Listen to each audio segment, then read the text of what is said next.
اللہ تعالیٰ کی طرف لے کر جانے والے راستے ان کے لیے قرآن کریم میں جمع کا صیغہ ہے، یعنی ان کے لیے جیسے شیخ نے یہاں طرق لفظ بولا، سبل لفظ ہے، یعنی ایک سے زائد راستے ہیں جو اللہ تعالیٰ کی طرف لے کر جاتے ہیں.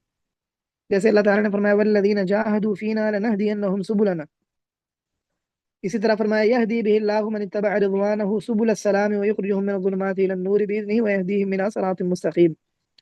تو اللہ تعالیٰ کی طرف لے کر جانے والے بھی جو راستے ہیں ان کے لیے جمع کا صیغہ لایا گیا ہے. یہ اس اعتبار سے کہ بہت ساری باتیں انسان کو اللہ تعالیٰ کی طرف لے کر جاتی ہیں، اور ہر عبادت اپنا ایک خاص مقام رکھتی ہے.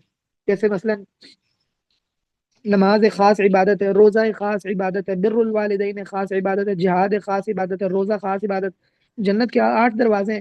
کل قیامت والے دن آدمی کی جس عبادت کے ساتھ خاص نسبت ہوگی اس کو اس عبادت والے دروازے سے بلایا جائے گا. مثلا تو روزے دار ہے، روزے میں اگر کسی کو خاص مقام حاصل ہے تو اس کو باب الریان سے بلایا جائے گا جو روزے داروں کے لیے. جنت کے بھی 8 دروازے ہیں، تو جنت کی ہر دروازہ گویا ایک راستہ ہے اللہ تعالیٰ کی طرف گویا لے کر جانے والے راستے بہت زیادہ. معنی یہ ہے کہ مختلف نیکیاں ہیں انسان کو جو اللہ تعالیٰ کی طرف پہنچاتی ہیں.